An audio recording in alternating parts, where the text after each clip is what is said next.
بسم الله الرحمن الرحيم إن الحمد لله نحمده ونستعينه ونستغفره من يهده الله فلا مضل له ومن يضلل فلا هادي له وأشهد أن لا إله إلا الله وحده لا شريك له وأشهد أن سيدنا ونبينا وحبيبنا وشفيعنا وقرة أعيننا محمدا عبده ورسوله صلی اللہ تبارک و تعالی علیہ وعلی آلہ واصحابہ وازواجہ وذریتہ وبارک وسلم تسلیما کثیرا اما بعد فاعوذ باللہ من الشیطان الرجیم بسم اللہ الرحمن الرحیم وما خلقت الجن والانس الا لیعبدون ما اريد منهم من رزق وما اريد ان يطعمون ان اللہ هو الرزاق ذو القوة المتین سبحان ربک رب العزة عما یصفون وسلام علی المرسلین والحمد للہ رب العالمین اللہم صلی علی سیدنا محمد وعلی آل سیدنا محمد وبارک وسلم۔ میرے محترم بھائیو اور دوستو، انسان اس دنیا میں اپنی ضروریات کو پورا کرنے کے لیے نہیں آیا، بلکہ انسان کے پیدا ہونے کا مقصد خود اللہ نے بتایا ہے۔ ہمیں اللہ نے بنایا ہے تو اللہ ہی بتائیں گے کہ میں تمہیں کیوں بنایا ہے۔ آج ہماری زندگیوں کا ایک مخصوص شیڈول بن گیا ہے، ایک مخصوص نظام بن گیا ہے۔ خواص، عوام، پڑھے لکھے، ان پڑھ، غریب، امیر، سب کا ایک نظام الاوقات بن چکا ہے۔ ہم سب نے طے کر لیا ہے، صبح کو اٹھنا ہے، دفتر جانا ہے، دکان پہ جانا ہے، مزدوری پہ نکل جانا ہے، شام کو واپس آنا ہے اور کچھ گپ شپ لگانی ہے، کوئی چائے قہوہ پینا ہے اور اس کے بعد سو جانا ہے، کچھ موبائل دیکھنا ہے، 2 بجے تک فیس بک کو ٹائم دینا ہے، اس کے بعد پھر سو جانا ہے، پھر صبح کو دیر سے اٹھنا ہے، پھر کولو کے بیل کی طرح سے دکان پہ چلے جانا ہے، دفتر میں چلے جانا ہے، مزدوری پہ چلے جانا ہے۔ 95% لوگوں نے، بلکہ 99% لوگوں نے، بلکہ 100% لوگوں نے یہ اپنا شیڈول بنا لیا ہے۔ یعنی ہماری زندگی کے شیڈول سے ایسے لگتا ہے جیسے ہم دنیا میں ٹائم پاس کر رہے ہیں، جیسے ہم دنیا میں آئے ہی اس لیے ہیں کہ بس ادھر ادھر ٹائم ضائع کر کے ہم جلدی سے دنیا سے چلے جائیں۔ میرے دوستو، ہم اتنے بے قیمت نہیں ہیں، انسان اتنا بے قیمت نہیں ہے۔ انسان بہت قیمتی ہے، انسان کا ایک ایک لمحہ بہت قیمتی ہے۔ ساری دنیا اللہ نے ہمارے لیے بنائی ہے۔ اللہ تعالیٰ فرماتے ہیں سخر لکم الشمس والقمر دائبین، تمہارے لیے میں نے سورج کو کام پہ لگا رکھا ہے، تمہارے لیے میں نے اتنے بڑے چاند کو کام پہ لگا رکھا ہے، تمہارے لیے میں نے غلے اگائے، تمہارے لیے میں نے سبزیاں اگائیں، تمہارے لیے میں نے پھل بنائے، ڈرائی فروٹ بنایا اور یہ فروٹ بنایا، تمہارے لیے میں نے بادلوں کا، بارشوں کا نظام بنایا۔ والارض فرشناہا فنعم الماہدون الم نجعل الارض مہادا، کیا میں نے تمہارے لیے زمین کو نہیں بچھایا؟ کیا میں نے تمہارے لیے دن اور رات کے نظام کو نہیں چلایا؟ سورج نکل کے روشنی ہمیں دیتا ہے نا، اللہ کو تو اس کا کوئی فائدہ نہیں ہے، اللہ تو روشنی کے بغیر بھی دیکھتے ہیں، اللہ کو تو اس کی ضرورت نہیں ہے۔ اتنا بڑا موٹا نظام اللہ تعالیٰ نے ہمارے لیے بنایا ہے تو ہماری کوئی اہمیت ہے نا؟ کسی گرے پڑے اور کسی غریب مسکین اور 3rd کلاس آدمی کو کوئی پروٹوکول دیتا ہے؟ کسی ہلکے پھلکے آدمی کو کوئی پروٹوکول دیتا ہے؟ آخر پروٹوکول دیا جانا یہ اس بات کی دلیل ہے کہ بڑا آدمی ہے۔ اللہ نے ہمیں اتنا پروٹوکول دیا ہے، اتنی عزت دی ہے، اتنا بڑا نظام اللہ نے ہماری خدمت میں لگایا ہے۔ روزانہ کروڑوں جانور آپ کے لیے، میرے لیے ذبح ہو جاتے ہیں، روزانہ کروڑوں جانور ذبح ہوتے ہیں میرے اور آپ کے کھانے کے لیے، اور وہ کھانا بھی ایسا جو 8 گھنٹے رہتا ہے، بھوک دوبارہ آ جاتی ہے۔ جانور کی تو جان چلی گئی، ہمارا صرف 8 گھنٹے کا گزارا ہوا۔ تو ہم کتنے قیمتی ہیں کہ اللہ تعالیٰ نے ہمارے 8 گھنٹے 8 گھنٹے کی بھوک کو مٹانے کے لیے اللہ تعالیٰ نے کتنی جانیں داؤ پہ لگا دیں صرف اس انسان کے دوپہر کے کھانے کے لیے، انسان کے ناشتے کے لیے، انسان کے رات کے کھانے کے لیے۔ اور کتنا بھاری بھرکم نظام ہے، یہ سارا ہماری آپ کی خدمت کر رہا ہے۔ اللہ کو نہ دن چاہیے نہ رات چاہیے، نہ اس کو سبزیاں چاہیے نہ پھل چاہیے۔ اللہ تعالیٰ قرآن پاک کی ایک آیت میں عجیب بات فرماتے ہیں۔ اللہ تعالیٰ فرماتے ہیں فَلْيَنظُرِ الْإِنسَانُ إِلَىٰ طَعَامِهِ، انسان کو چاہیے کہ اپنے کھانے میں غور کرے۔ ہم کھانا کھاتے ہیں اندھا دھند، کھانا آیا اور ایک دم سے اسے اڑا دیا۔ اللہ کہتے ہیں نہیں، ایک دم کھانے پہ نہ ٹوٹ کے پڑا کرو، بلکہ کھانے کو دیکھ کے غور کرو کہ یہ کھانا تمہارے پاس کیسے آیا ہے۔ فَلْيَنظُرِ الْإِنسَانُ إِلَىٰ طَعَامِهِ أَنَّا صَبَبْنَا الْمَاءَ صَبًّا ثُمَّ شَقَقْنَا الْأَرْضَ شَقًّا فَأَنبَتْنَا فِيهَا حَبًّا وَعِنَبًا وَقَضْبًا وَزَيْتُونًا وَنَخْلًا وَحَدَائِقَ غُلْبًا وَفَاكِهَةً وَأَبًّا مَتَاعًا لَكُمْ وَلِأَنْعَامِكُمْ۔ میرے بندو، اتنا بڑا نظام تمہارے لیے میں نے بنایا، بارش برستی ہے، زمین پھٹتی ہے اور دانہ اگتا ہے، اس میں سبزیاں، اس میں پھل، اس میں ترکاریاں، اس میں تمہارے لیے کیا کچھ ہے، یہ سب تمہارے لیے کیا ہے۔ متاع لکم ولانعامکم، یہ متاع لکم ولانعام کا جو جملہ ہے، یہ جو کلمہ ہے، یہ بتا رہا ہے کہ اللہ تعالیٰ سمجھا کے بیزار آ گئے ہیں۔ انسان کو سمجھا کے بیزار آ گئے ہیں۔ جیسے باپ اپنے بچے کو محبت سے سمجھاتا ہے، اور جب وہ نہیں سمجھتا، جب وہ سمجھ کے نہیں دیتا، تو پھر کہتا ہے میں نے تو زندگی ضائع کر دی، یہ اتنی ساری میں نے تم لوگوں کے لیے جائیدادیں بنائیں، اتنی زمینیں بنائیں، کیا میرا تم پہ اتنا بھی حق نہیں ہے کہ تم میری دوائی ہی کا پوچھ لیا کرو؟ جیسے باپ بیزار آ کے اپنے احسانات گنواتا ہے، اور یوں اس کے لہجے سے لگتا ہے کہ اب یہ مزید اس میں برداشت نہیں ہے۔ اسی طرح اللہ تعالیٰ فرما رہے ہیں تمہارے لیے میں نے اتنا کچھ کیا، تمہارے پاس اتنا بھی ٹائم نہیں ہے کہ تم اس بات کو سوچ سکو جس کام کے لیے تمہیں بنایا ہے۔ انسان کا یہ شیڈول نہیں ہے کہ بس اٹھ کے دفتر کو چل دیا، اٹھ کے دکان کو چل دیا، اٹھ کے مزدوری کو چل دیا، تھکا کے واپس آیا اور آ کے موبائل۔ پہلے لوگ اخبار میں لگ جاتے تھے، پہلے لوگ ڈیروں میں بیٹھ جاتے تھے، اوتاکوں میں بیٹھ جاتے تھے، اور اپنے سرایوں میں بیٹھ جاتے تھے، رات کو دیر تک گپیں لگاتے تھے، حقہ پیتے تھے۔ اب شیطان نے ہمیں موبائل دے دیا ہے، حقے سے بھی جان چھوڑ گئی اور گپوں سے بھی جان چھوڑ گئی، رشتہ داروں سے بھی کٹ گئے، ماں باپ سے بھی کٹ گئے، بیوی بچوں سے بھی کٹ گئے، سب سے کٹ گئے، بس موبائل کے ہو کے رہ گئے۔ کیا ہمارا یہی شیڈول ہے؟ کیا ہم دنیا میں اس لیے آئے ہیں کہ اس طرح اپنی زندگی کے اوقات کو ضائع کریں؟ میرے دوستو، اہل اللہ کے ہاں دنیا کا سب سے قیمتی سرمایہ وہ زندگی کے لمحات ہیں۔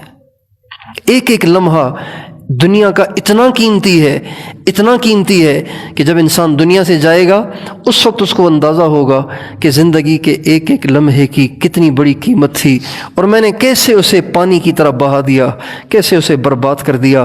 ایک دفعہ سبحان اللہ جب آدمی کہتا ہے اس میں کتنا ٹائم لگتا ہے؟ 1 سیکنڈ بھی نہیں لگتا۔ ایک دفعہ سبحان اللہ کہنے میں 1 سیکنڈ بھی نہیں لگتا۔ ہمارے نبی کا ارشاد ہے الا اخبرکم بخیر من احد، کیا میں تمہیں احد پہاڑ سے بھی زیادہ بہترین چیز بتاؤں؟ صحابہ نے کہا رسول اللہ ضرور بتائیے۔ فرما سبحان اللہ افضل من احد، سبحان اللہ ایک دفعہ کہنا یہ احد پہاڑ سے بھی افضل ہے۔ یعنی احد پہاڑ کتنا بڑا ہے، اتنی نیکیوں کا انبار لگا دیتے ہیں اللہ تعالیٰ جب ایک دفعہ انسان سبحان اللہ کہتا ہے۔ داؤد علیہ السلام، سلیمان علیہ السلام ایک دفعہ تخت پہ اڑے جا رہے تھے، جنات انسان ساتھ ہیں اور پرندوں نے سایہ کیا ہوا ہے، عجیب ایک ہیبت زدہ اور ایک عجیب عظمت والا منظر بنا ہوا تھا۔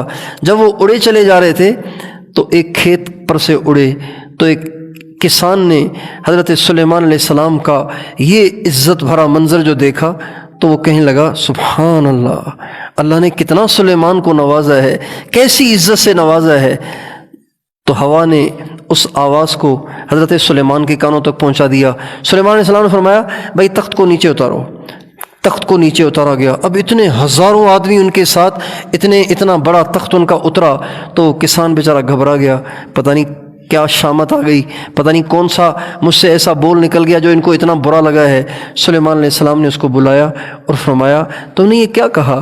کہا جی آپ کی عزت اور شان کو دیکھ کر بے ساختہ میری زبان سے نکل گیا۔ سبحان اللہ، اللہ کتنا پاک ہے کہ اللہ نے حضرت سلیمان کو اتنی عزت دی ہے۔ تو حضرت سلیمان علیہ السلام فرمانے لگے تسبیحۃ المؤمن خیر من دولت آل داود، مسلمان کا ایک دفعہ سبحان اللہ کہنا سلیمان کی ساری بادشاہ سے بہتر ہے۔ انسان دنیا میں رہ کے کتنی کمائی کر سکتا ہے، کتنا اللہ کو راضی کر سکتا ہے، لیکن انسان دھوکے میں پڑ گیا، دنیا کی رنگینیوں کو دیکھ کے دنیا میں کھو گیا اور دنیا ہی کو سب کچھ سمجھنے لگ گیا، بس اسی کے لیے کمانا، اسی کے لیے گھومنا، اسی کے لیے پھرنا، اسی کے لیے کھانا اور اسی میں خواہشات کو پورا کرنا۔ اللہ تعالیٰ قرآن پاک میں فرماتے ہیں یا ایھا الناس ان وعد اللہ حق فلا تغرنکم الحیاۃ الدنیا ولا یغرنکم باللہ الغرور۔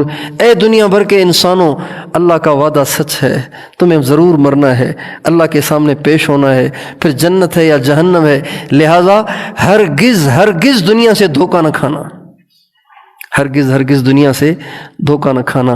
ہم سب دنیا سے دھوکہ کھائے ہوئے ہیں، اس لیے اپنی زندگیاں دنیا کے کام کاج میں اور اپنے پیٹ کے پیچھے اور اس رزق کے پیچھے کھپا رہے ہیں جو رزق ہمارا پہلے ہی سے طے ہے۔ حدیث قدسی میں اللہ تعالیٰ فرماتے ہیں یا ابن آدم قسمت لک رزقک فلا تتعب، میرے بندے تیری روزی تقسیم ہو چکی ہے لہذا زیادہ اپنے آپ کو تھکا نہیں، روزی تقسیم ہو چکی ہے۔ اگر ایک انسان 12 گھنٹے ڈیوٹی کرے اور ایک انسان 8 گھنٹے ڈیوٹی کرے تو 12 گھنٹے والے کی روزی بڑھ نہیں جائے گی، روزی تو اتنی ہی ملے گی جتنی اس کے مقدر میں ہوگی۔ 16 گھنٹے بھی کرے گا نا تب بھی اس کی روزی بڑھے گی نہیں، روزی تو وہی ملے گی جو اس کے مقدر میں اللہ نے لکھ دی ہے۔ تھوڑی سی کوشش کرنی ہے، اس لیے کہ دنیا اسباب کا جہان ہے، اسباب کی جگہ ہے۔ ہمارے نبی کا ارشاد ہے اجملوا فی الطلب وتوکلوا علیہ، دنیا کے لیے زیادہ محنت نہ کرو، تھوڑی سی کر لو، اس لیے کہ دنیا اسباب کا جہان ہے، تھوڑی سی کر لو تاکہ دنیا کا قانون پورا ہو جائے، باقی اللہ پہ بھروسہ کرو۔ اب علیہ السلام کا ارشاد ہے لو انکم تتوکلون علی اللہ حق توکلہ لرزقکم کما یرزق الطیر، اگر تم اللہ پاک پہ ایسا بھروسہ کرو جیسا بھروسہ اللہ پاک پہ کرنا چاہیے تو اللہ تمہیں ایسے روزی دے گا جیسے اللہ پرندوں کو روزی دیتا ہے۔ کسی پرندے کا کوئی مستقل معاشی نظام نہیں ہے، بس گھومتے رہتے ہیں، پھرتے رہتے ہیں، جہاں سے دانہ مل گیا چگ لیا اور آگے چلے گئے۔ اللہ تعالیٰ عزت کی روزی دیتا ہے جب انسان اپنی زندگی کے مقصد میں لگا رہتا ہے۔ ہمارا مقصد کیا ہے اللہ نے ہمیں بتایا ہے۔ اللہ تعالیٰ فرماتے ہیں وَمَا خَلَقْتُ الْجِنَّ وَالْإِنسَ إِلَّا لِيَعْبُدُونَ، میں نے جنات کو، انسان کو صرف اپنی عبادت کے لیے پیدا کیا ہے۔ عبادت سے مراد نماز نہیں ہے، نماز تو 5 ٹائم ہے اور 5 ٹائم کی نماز 1 گھنٹے میں ہو جاتی ہے۔ ایک نماز میں 15 منٹ لگائیں تو 5 نمازیں 1 گھنٹے میں، 1.25 گھنٹے میں ہو جاتی ہیں، تو باقی 22 اور 22.5 اور 23 گھنٹے باقی کس کام کے لیے دیے ہیں؟ جبکہ اللہ فرما رہے ہیں کہ تمہیں پیدائی عبادت کے لیے کیا ہے۔ اس کا مطلب یہ نہیں ہے کہ 1.25 گھنٹے ہم پابند ہیں اور 23.5 گھنٹے ہم آزاد ہیں، بالکل نہیں۔ اللہ تعالیٰ نے ہمیں 24 گھنٹے زندگی گزارنے کے اصول و ضوابط دیے ہیں، ان اصول و ضوابط کے مطابق زندگی گزارنا، اس کا نام عبادت ہے۔ عبادت کا مقصد نماز نہیں، عبادت کا مطلب ہے بندگی، بندہ بن کے زندگی گزارنا، بندہ بن کے۔ بندہ وہ ہے جس کی اپنی مرضی نہیں ہوتی، بندہ وہ ہوتا ہے جس کی اپنی کوئی مرضی ہوتی ہی نہیں۔ اگر مرضی ہو تو بندہ کیا ہوا؟ بندہ تو نہ ہوا، بندہ وہی ہے جس کی کوئی مرضی نہیں۔ سپردم بتو ما اے خیشرا تو دانی حساب کمو بیشرا، اے اللہ میری کوئی خواہش نہیں، میری کوئی مرضی نہیں، بس جیسے آپ کہیں گے ویسے ہی کروں گا، کھاؤں گا بھی ویسے جیسے آپ کہیں، پیوں گا بھی ویسے جیسے آپ کہیں، کماؤں گا بھی اس طرح جس طرح آپ کہیں، تجارت ویسے کروں گا جیسے آپ کہیں، ملازمت ایسے کروں گا جیسے آپ، شادیاں اور غمیاں ایسے جیسے آپ کہیں، میرا لباس، میرا اٹھنا بیٹھنا، میرا کھانا پینا، 24 گھنٹے کی زندگی اللہ تعالیٰ کے حکم کے مطابق گزارنا، حضرت محمد صلی اللہ علیہ وسلم کے طریقے کے مطابق گزارنا، اس کا نام ہے بندگی۔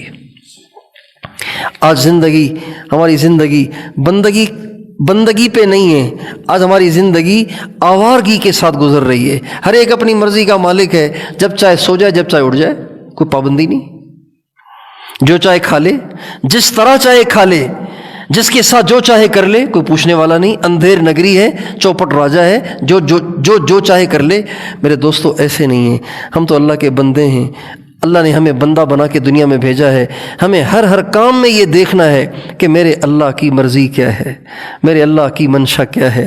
اللہ تعالیٰ فرماتے ہیں یا معشر الجن والانس ان استطعتم ان تنفذوا من اقطار السماوات والارض فانفذوا لا تنفذون الا بسلطان فبأي آلاء ربكما تكذبان۔ اے دنیا بھر کے انسانوں، اگر میری نہیں ماننی نا تو پھر میری دھرتی سے چلے جاؤ، میری دھرتی سے نکل جاؤ، لگاؤ زور، دیکھو میری دھرتی سے نکل سکتے ہو؟ جب تم میری دھرتی سے نکل ہی نہیں سکتے تو پھر میرے آئین پہ چلو نا۔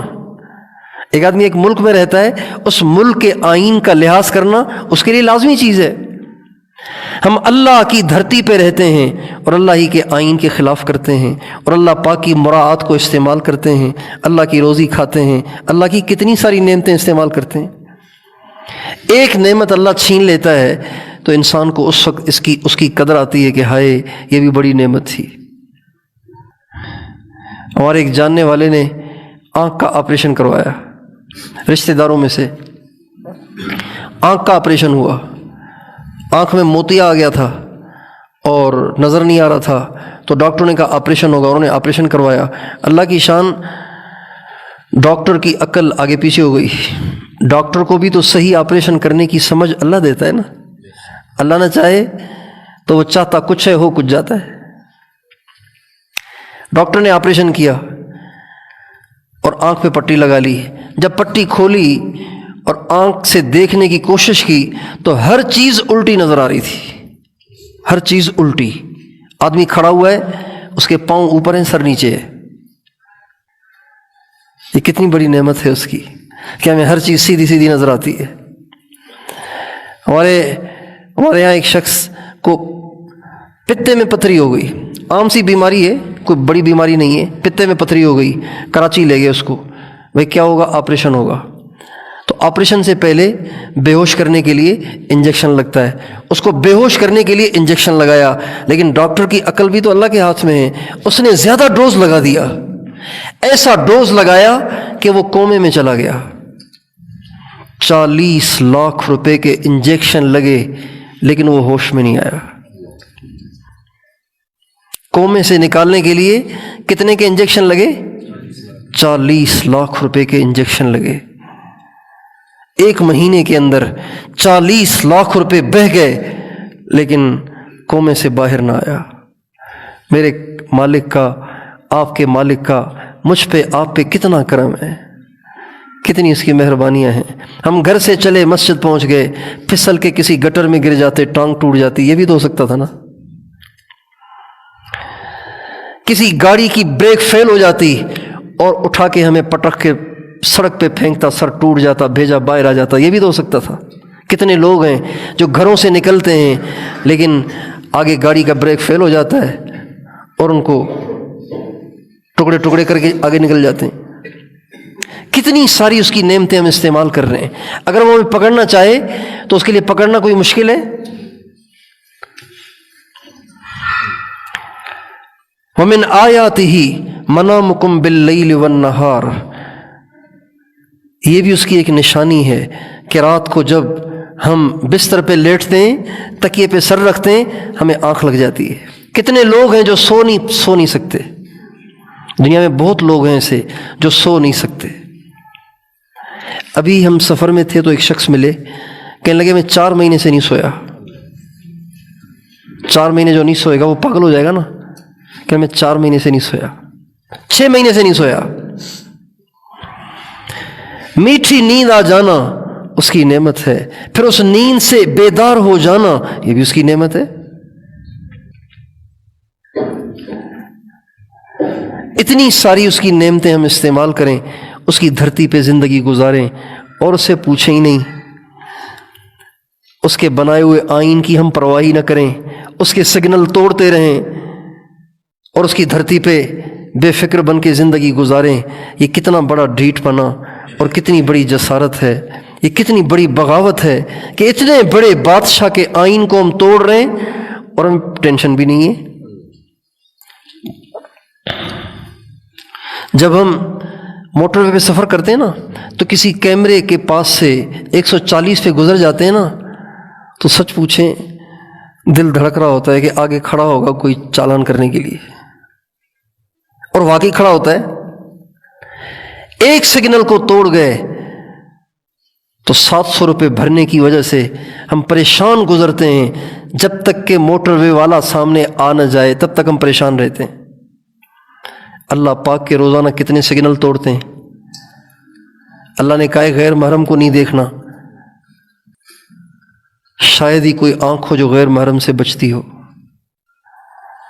موبائل نے تو ستیہ ناش کر دیا، پگڑی والوں، ٹوپی والوں، داڑھی والوں، پہلی صف والوں، مدرسے والوں، مسجد والوں، بازار والوں، مزدوروں، پڑھے لکھوں، ان پڑھوں، سبھی کو مبتلا کر دیا۔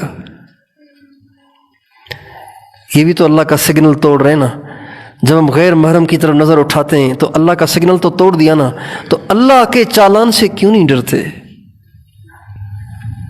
ہمارے نبی کے زمانے میں آپ نے کسی کو دیکھا کہ وہ نماز پڑھ رہا ہے اور نماز میں یوں آپ مجھے دیکھیں، یوں کر رہا ہے، یوں گردن نہیں پھیر رہا، گردن تو وہی ہے، صرف نظر کو آگے پیچھے کر رہا ہے۔ کتنے لوگ کرتے ہیں؟ آپ علیہ السلام نے فرمایا ڈرو کہیں اللہ تمہاری نظر کو اچک نہ لے،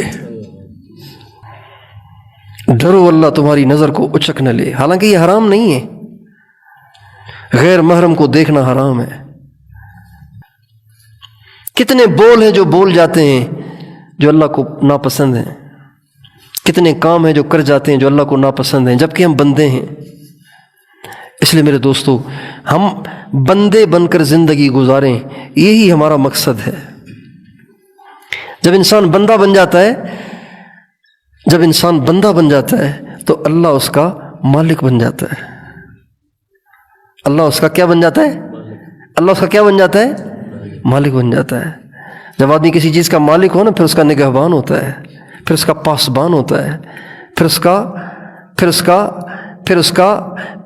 اس کی خیر خبر لیتا ہے، اس کی پریشانی میں اسے کام آتا ہے، اس کو مسئلہ ہو تو فوراً پہنچ جاتا ہے، اس کی سنتا ہے، اس کے دکھ درد میں اس کی مدد اور نصرت کرتا ہے۔ جب کوئی کسی کا مالک بن جاتا ہے تو بھئی یہ گاڑی، میں اس گاڑی کا مالک ہوں، جب میں گاڑی کا مالک ہو جاؤں، اب کوئی اس گاڑی کو اینٹ مار کے تو دکھائے، کوئی اس گاڑی پہ چابی سے لکیر کھینچ کے تو دکھائے، کوئی اس گاڑی کا ٹائر پنچر کر کے تو دکھائے، کوئی اس گاڑی کو ٹکر مار کے تو دکھائے، چونکہ میں گاڑی کا مالک ہوں۔ جب ہم بندے بن جائیں گے اللہ ہمارا کیا بن جائے گا؟ مالک بن جائے گا۔ اللہ تو ویسے ہی مالک ہے، لیکن مالک ہونے کا مظاہرہ کرے گا، مالک ہونے کا مظاہرہ کرے گا۔ جب ہم اللہ کے بندے تھے تو اللہ اپنی مالکی کا مظاہرہ کرتے تھے، جب ہم نے اللہ کا بندہ بننا چھوڑ دیا تو اللہ نے مالکی کا مظاہرہ کرنا بھی چھوڑ دیا۔ حضرات صحابہ کرام بندے تھے، اللہ ان کے مالک تھے۔ آپ علیہ السلام کا انتقال ہوا، حضرت ابوبکر صدیق نے ایک لشکر بنایا روم کی طرف جانے کے لیے۔ ان کو معلوم ہوا کہ روم ایک لشکر بھیج رہا ہے، روم مدینے کی طرف ایک لشکر بھیج رہا ہے، چونکہ ان کے ذہنوں میں یہ تھا کہ جب نبی چلے گئے تو نصرت بھی چلی گئی، لہٰذا اب ان ان کے دین کو ختم کرنا، ان کے مرکز کو ڈھانا یہ مشکل نہیں ہے۔ چنانچہ انہوں نے لشکر بنایا، مدینے کی طرف روانہ کر دیا۔ یہ خبر حضرت ابوبکر صدیق کو مل گئی۔ حضرت ابوبکر صدیق نے ایک لشکر بنایا 8,000 کا، 8,000 کا، اور ان سے کہا تم چلتے جاؤ، جہاں راستے میں لشکر سے ملاقات ہو وہاں ان سے لڑائی لڑنی ہے، جہاد کرنا ہے۔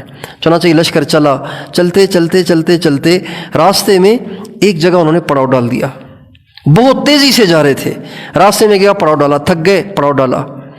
اب رات کا وقت تھا، دور سے آتے ہوئے لشکروں کا جو غبار ہوتا تھا نا، وہ پتہ دیتا تھا کہ لشکر آ رہا ہے۔ اب یہ تو رات کا وقت تھا، اندھیرے میں تو غبار کا بھی پتہ نہیں چلتا۔ صحابہ کرام کہتے ہیں، صحابہ کرام فتوح الشام ایک کتاب ہے علامہ واقدی کی، اس میں یہ واقعہ لکھا ہوا ہے۔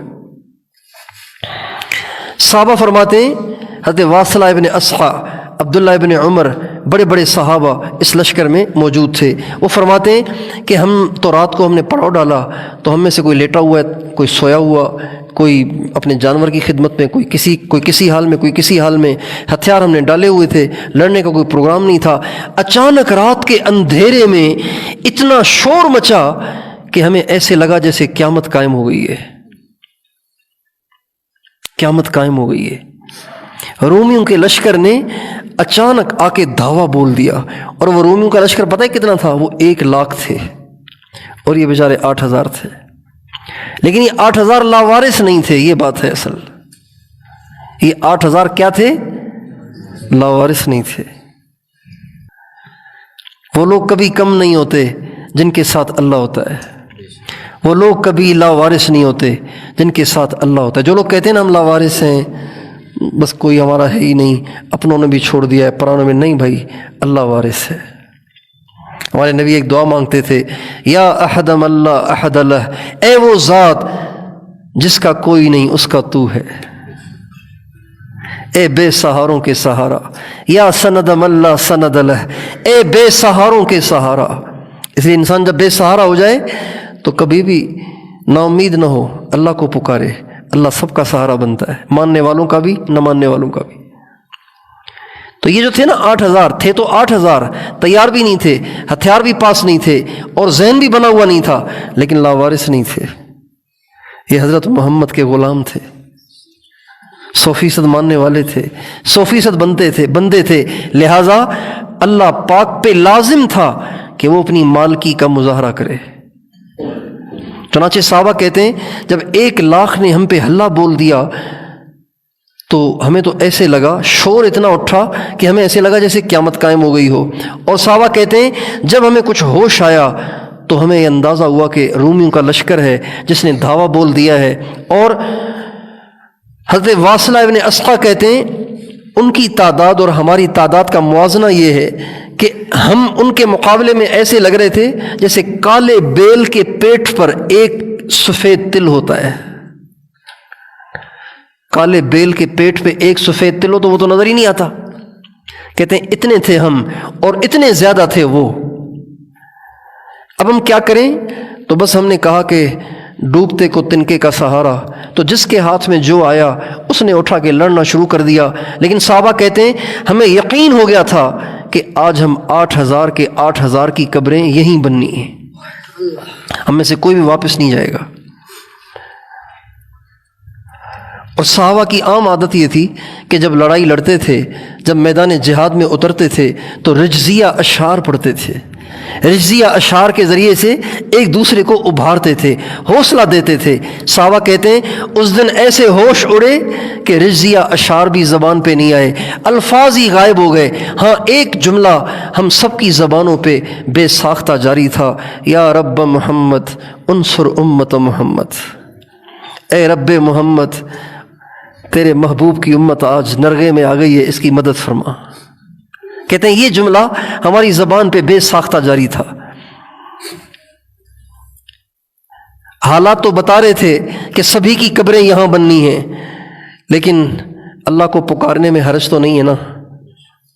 تم اللہ کو پکارتے رہے، یا رب محمد، اے محمد کے رب۔ ابھی حضور کا نیا انتقال ہوا ہے، زخم ابھی تازہ ہے، کہنے لگے اے محمد کے رب، محمد کی امت کی مدد فرما۔ کہتے ہیں کہ اس رات کے ہم اٹھے ہوئے اور تلواریں چلاتے چلاتے چلاتے چلاتے چلاتے دوپہر ہو گئی، 12 بج گئے، سورج سر پہ آ گیا۔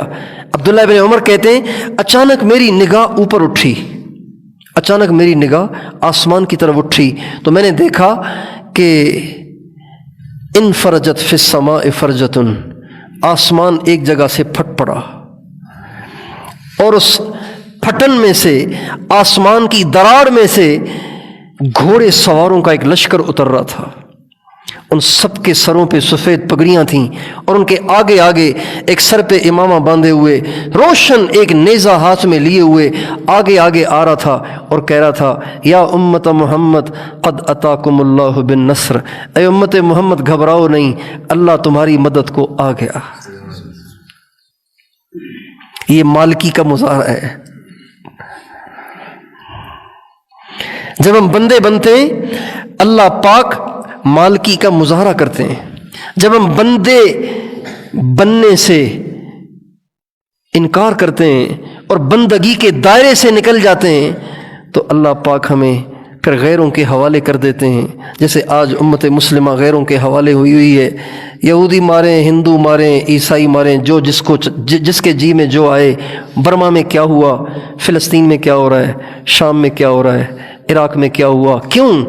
مالکی کا مظاہرہ نہیں ہے، اللہ تعالیٰ کی طرف سے مالکی کا مظاہرہ نہیں ہے، اس لیے کہ بندوں کی طرف سے بندگی کا مظاہرہ نہیں ہے۔ جب ہم بندے تھے تو وہ مالک تھا، جب ہم بندے نہیں رہے تو وہ مالک نہیں رہا۔ اس لیے زندگی کا مقصد یہ نہیں ہے جو ہم کر رہے ہیں، زندگی کا مقصد اپنی 24 گھنٹے کی زندگی کو اللہ پاک کے حکم اور حضرت محمد صلی اللہ علیہ وسلم کے طریقے کے اندر جکڑ دیں۔ مسلمان آزاد تو ہے ہی نہیں نا۔ حضرت سلمان فارسی سے ہمارے نبی نے فرمایا سلمان ان الدنیا سجن المومن، سلمان مومن کے لیے دنیا پکنک پوائنٹ نہیں ہے، مومن کے لیے دنیا جیل خانہ ہے، جیل خانہ ہے۔ جیل میں کوئی کرتا ہے اپنی مرضی؟ اجی میں تو بیڈ پہ سوتا ہوں، مجھ سے نہیں زمین پہ لیٹا جاتا، کہہ سکتا ہے کوئی قیدی؟ اجی میں تو کوئٹہ والے کمبل ہی کو اوڑھتا ہوں، میرے سے یہ تمہاری گندی رضائیاں نہیں اوڑھی جاتی سردی میں، مجھے تو وہ کوئٹہ والا کمبل چاہیے۔ کوئی دے گا اسے جیل خانے میں کوئٹہ والا کمبل؟ میں نے نہیں دال کھانی، میں تو عادی ہوں ناشتے میں جیم کھانے کا، دوپہر کو بریانی کھانے کا، اس لیے کہ جیل ہے، ساری خواہشات پامال ہوتی ہیں جیل میں۔ مسلمان اسی طرح دنیا میں پامال ہوتا ہے، اس کے دل میں بڑے جذبے اٹھتے ہیں، بڑی خواہشات اٹھتی ہیں، لیکن مومن اسے کچلتا چلا جاتا ہے، آگے بڑھتا چلا جاتا ہے۔ مومن جب اپنی خواہش کو کچلتا ہے اللہ پاک کے قریب ہو جاتا ہے، اللہ پاک کے قریب ہو جاتا ہے۔ ہمارے ایک بزرگ تھے حضرت مولانا الیاس صاحب رحمۃ اللہ علیہ، فرماتے تھے کہ اللہ دور تھوڑی ہے، اللہ دور نہیں ہے، ایک پاؤں نفس پہ رکھو، اگلا پاؤں اللہ کے پاس ہے۔ اس لیے میں اور آپ اس کی نیت کریں، بندے بن کر زندگی گزاریں گے۔ بھئی بندے بن کے رہیں گے نا، صرف نماز میں بندے نہیں ہیں، نماز میں بندے نہیں ہیں، ہم 24 گھنٹے بندے ہیں، 24 گھنٹے بندے ہیں، ہم راہ چلتے ہوئے بھی بندے ہیں، ہم جیولری کی دکان پہ بھی بندے ہیں، ریڈی میڈ کپڑوں کی دکان پہ بھی بندے ہیں۔ ریڈی میڈ کپڑوں کی جو دکانیں ہوتی ہیں نا، اس میں نوجوان کیا کچھ کرتے ہیں سب کو پتہ ہوگا، جیولری کی دکان پہ نوجوان کیا کچھ کرتے ہیں سب کو پتہ ہوگا۔ ہم جیولری کی دکان پہ بھی بندے ہیں، ہاسپٹل میں بھی بندے ہیں، اور عدالتوں میں بھی بندے ہیں، ہم کچہری میں بھی بندے ہیں، ہم دفتروں میں بھی بندے ہیں، ہم ایوانوں میں بھی بندے ہیں، ہم بندے ہیں بھائی، خدا نہیں ہے۔ ایک بزرگ کے پاس کسی شخص نے کچھ وقت گزارا، جب جانے لگا تو رخصت ہوتے وقت کہا حضرت نصیحت کر دیں۔ فرمایا بیٹا بس نصیحت یہ کہ خدا بننے کی کوشش نہ کرنا۔ کہا حضرت خدا کیسے بنوں گا میں؟ کہ جب خدا کا حکم چھوڑ کے مرضی پہ چلو گے تو خدا تو بن گئے نا۔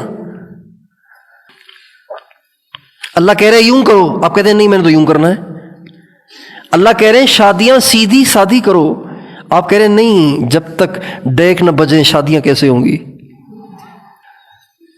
جب تک شرابیں نہ بٹیں تو شادیاں کیسے ہوں گی، جب تک غیر محرم اور محرموں کا، جب تک غیر محرم مردوں عورتوں کا اختلاط نہ ہو تو شادی کا مزہ کیسے آئے گا، جب تک ڈانس نہ ہو تو شادی کیسے ہوگی. ڈانس کے بغیر شادی ہوتی ہے کیا؟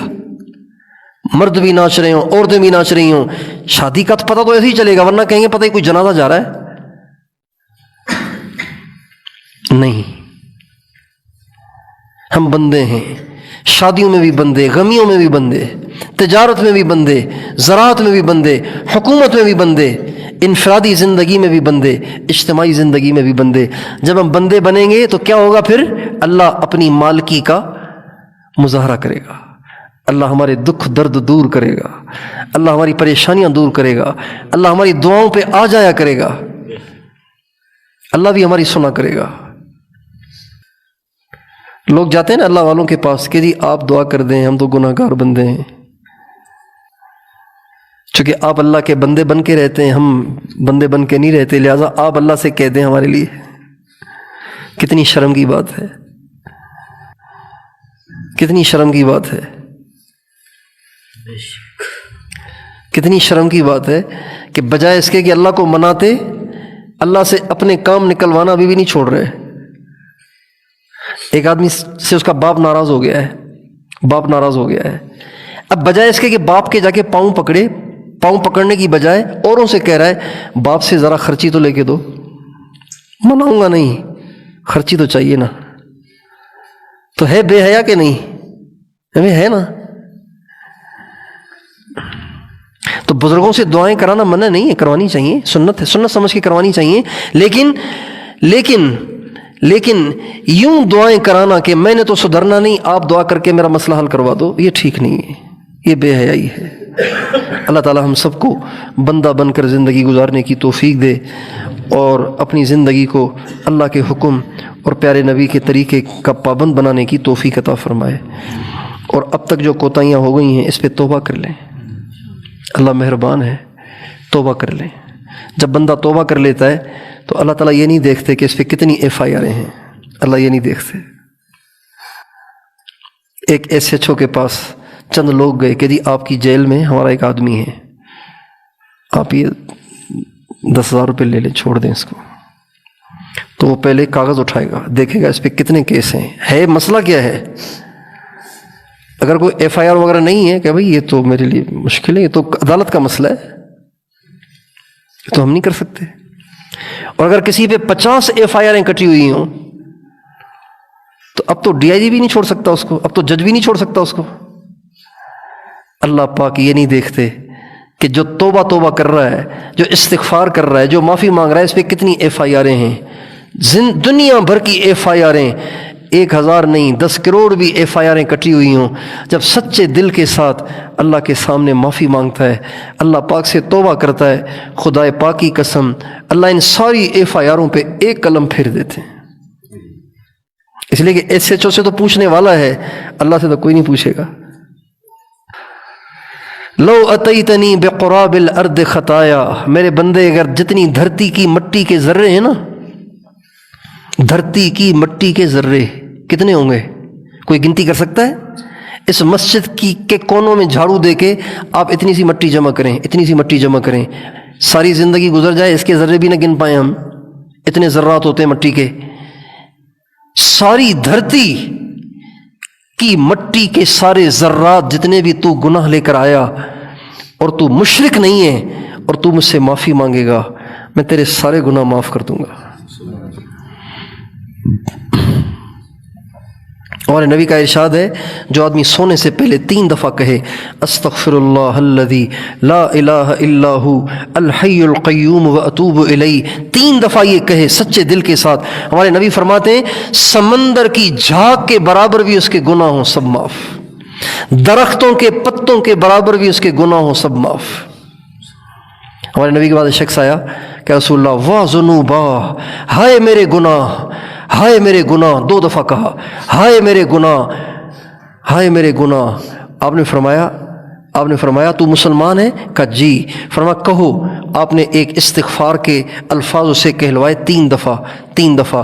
جب وہ 3 دفعہ کہہ چکا، آپ نے فرمایا قم فقد غفر اللہ لک، چل اللہ نے تیرے پچھلے سارے گناہ معاف کر دیے۔ اللہ کو منانا اتنا آسان ہے، اللہ کو راضی کرنا اتنا آسان ہے۔ تو کیا خیال ہے ہم توبہ کر لیں؟ کرتے ہیں سارے توبہ؟ کبھی اللہ کو ناراض نہ کریں، کبھی اللہ کا حکم نہ توڑیں، کبھی اپنے نبی کی سنت کے خلاف نہ جائیں۔ ایک بات ہے، اس وقت ساری دنیا کے کفر کی ہٹ لسٹ پر جو قوم ہے نا، وہ پتہ ہے کون سی ہے؟ وہ پختون قوم ہے، ہٹ لسٹ پہ۔ وہ ان کو مارنا نہیں چاہتے، وہ ان کو قتل نہیں کرنا چاہتے، وہ ان کو بے دین کرنا چاہتے ہیں، وہ ان کو دین سے ہٹانا چاہتے ہیں، وہ ان کی عورتوں کے برقعے اتارنا چاہتے ہیں، وہ ان کے نوجوانوں کو ناچ گانے کا رسیہ بنانا چاہتے ہیں، وہ ان کو انٹرنیٹ کے ذریعے سے بھٹکانا چاہتے ہیں، اور وہ ہو رہے ہیں، اور وہ کر رہے ہیں، وہ کامیاب ہو رہے ہیں۔ اس لیے خود بھی توبہ کریں، ہر ایک سے توبہ کرائیں، ہر ایک کو سمجھائیں، ہر ایک سے کہیں نہیں بھائی یہ ہمارا کام نہیں ہے، ہمیں تو مرنا ہے، اللہ کے سامنے پیش ہونا ہے، لہٰذا ہم تو زندگی اپنی سوچ سمجھ کے گزاریں گے۔